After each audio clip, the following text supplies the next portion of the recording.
If I could interject here, it is also government intervention. Perhaps if we restructured things with the agency, but if we also did not have the temerity to believe that Congress should go in and muscle the market and get down payments down to zero, if we hadn't had the temerity to pass the GSE Act and allow a government-sponsored enterprise to go into the business of arbitrage and over-leverage it to 100 to 1, what I'm sharing with you is that there are a number of factors. Fair. A number of factors, and some of it is because of congressional, intervention into the market, and also because Congress tied the hands of the regulators, and I'm talking now about the prudential regulators, the safety and soundness regulators, to actually go in and deleverage the portfolios, for example, for systemic risk with Fannie Mae and Freddie Mac. I witnessed all of that. I think that there's an additional consideration here.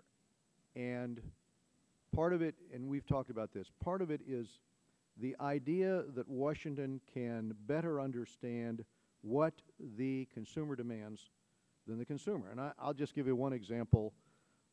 It was with overdraft protection. The presumption here is Americans don't want overdraft protection. They don't want to be paying for that.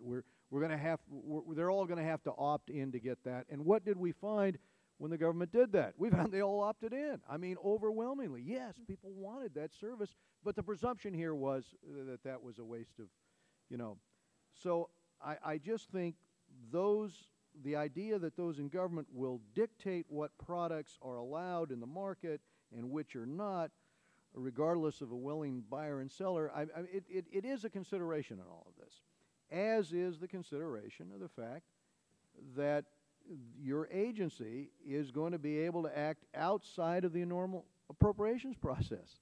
That's unique. That's new. I mean, the idea that that it won't be held accountable for the actions it takes in terms of a budget. But my main concern is an additional concern, and this I have shared with you. It comes from putting safety and soundness protection behind consumer protection in our regulatory structure. And as I said, we've tried that with the GSEs. We've tried that where we have this goal. Everybody has a right to own a home, right? And Congress interprets that right to mean, well, that if you don't have any down payment, you should have a right to own a home. Why aren't the down payments zero?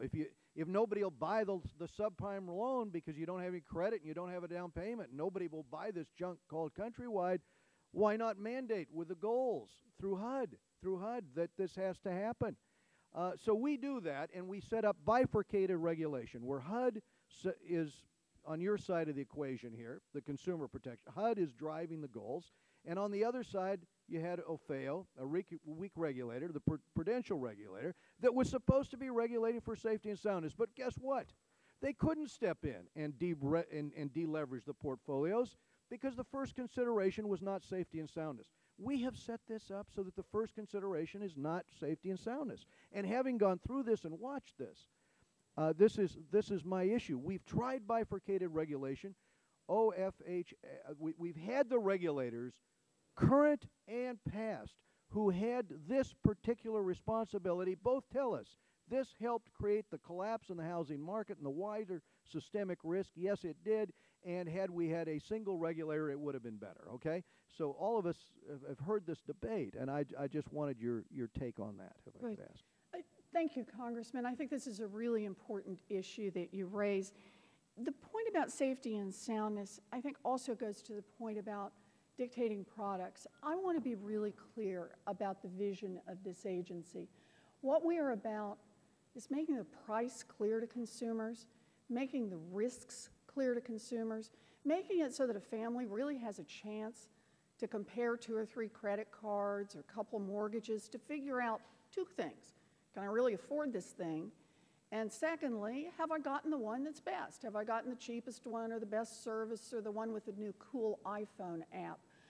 I think Congress was very cautious on your point when it set up the new consumer agency. If I could interrupt you for just a second.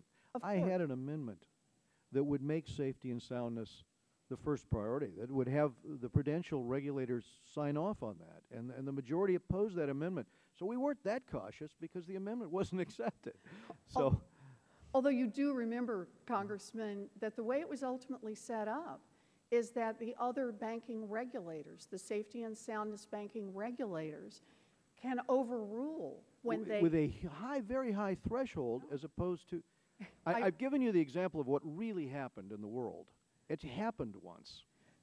It could happen again, and it's likely to, I think. And I think this is why the consumer agency was set up, so that its rules, whatever it promulgates, can be overruled by a combination of the safety and soundness regulators, something that exists literally nowhere in government. But you know what I should say, because I think this is important, for families to know the price, for families to know the risk. We have no disagreement on that. That's right. But I think the other that goes implications to of it. safety and soundness, and I Right. appreciate that, Congressman. I know we've had good conversations on that. Thank you, I appreciate Professor it. Warren. We're going to go to Mr. Watt of North Carolina. Thank you. Thank you.